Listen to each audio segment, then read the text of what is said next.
ভারত থেকে বলা হচ্ছে যে সংখ্যালঘু কিছু হয়নি বাংলাদেশে, সংখ্যালঘু পাকিস্তান এবং বাংলাদেশে একমাত্র সংখ্যালঘু প্রধান বিচারপতি এসকে সিনহা, তাকে যেভাবে অত্যাচার নির্যাতন করছে, তাকে যেভাবে ছুঁড়ে ফেলে দিয়েছে রাস্তায় আওয়ামী লীগ সরকার, কই বাংলাদেশের হিন্দুরা তো কোনো কথা বললেন না, ভারতের সরকার তো কোনো কথা বললেন না। তাদের কাছে ভারতের স্বার্থটাই ছিল বড় কথা, এবং আওয়ামী লীগ মনে করছে তাকে দল হিসেবে তাদের প্রকৃত মানে ওদের লোক হিসেবে তারা চিন্তা করছে। যাই মানে সেই সময় উচিত ছিল, ভারতের উচিত ছিল, তারপর আমাদের সংখ্যালঘু সম্প্রদায় ইয়েগুলো সংগঠন আছে না, তাদের প্রতি উচিত ছিল। আসলে সবাই পলিটিক্সে ইনভলভ, এবং সবাই এই সব কিছুই তাদের মধ্যে গত 15 বছর একটা বিভীষিকাময় সময় গেছে বাংলাদেশের মানুষের জন্য, বিচার বিভাগের জন্য, এবং দেশের মানুষের সার্বিক অবস্থা খুবই খারাপ অবস্থায় ছিল। হঠাৎ তাকে আইনমন্ত্রী যেন মানুষের লোক সাহেব ক্যান্সার বলছে, ওনার ক্যান্সার হয়েছে, উনি বিদেশে চিকিৎসা করতে যাবেন। এসকে সিনহাকে তার প্রধান বিচারপতির বাসায় অন্তরীণ করে রাখা হয়েছিল, এবং পরবর্তীতে তাকে বিদেশে পাঠিয়ে দেওয়া হয়েছিল। যাওয়ার সময় একটা প্রেস ব্রিফিং কাগজ দিয়ে গেলেন সবাইকে যে আমি স্বেচ্ছা যাচ্ছি না, আমাকে জোর করে পাঠিয়ে দেওয়া হচ্ছে। তারপর তাকে থাইল্যান্ডে গেছি, চিকিৎসা করে আসেনি, থাইল্যান্ডে চেক আপ করে বলছে আমি তো সুস্থ আছি, আমি দেশে আসবো। তাকে দেশে আসছে, বলছে পদত্যাগ করেন।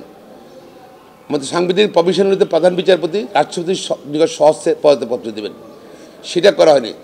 থাইল্যান্ডের এমবিসিতে তাকে পদত্যাগ করা হলো।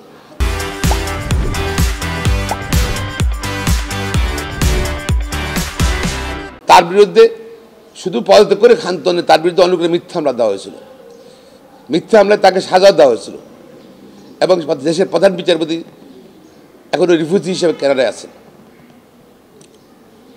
এই ব্যাপারে কারাগারে জড়িত ছিল তৎকালীন রাষ্ট্রপতি, সরকার প্রধান এবং অন্যান্য যারা জড়িত ছিল, এবং গোয়েন্দা সংস্থার লোকজন, আইনশৃঙ্খলা বাহিনী, তাদের তদন্ত করা উচিত আমি মনে করি।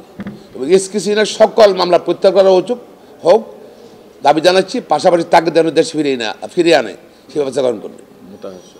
আমি মনে করি এই সংস্কার কমিশনের মধ্যে এইসব বক্তব্যগুলো সবই আসা উচিত। প্রিএমবেলে কী কারণে সংস্কার দরকার আমাদের, শুধু এই এখনকার একটা সুপারিশ করলাম, মেয়ের সুপারিশ, সিম্পল সুপারিশ করলাম, নো, আমরা কি ইন্টারফিয়ারিং করছি, এক্সাম্পল থাকা উচিত। তারপর গিয়ে প্রিএমবেল যে কোনো সংস্কারে, এখন যা সংস্কারগুলো হচ্ছে, সংস্কারগুলো চলমান আছে, সংস্কারে প্রিএমবেলগুলো থাকতে হবে কী সিচুয়েশনে এটা হয়েছে।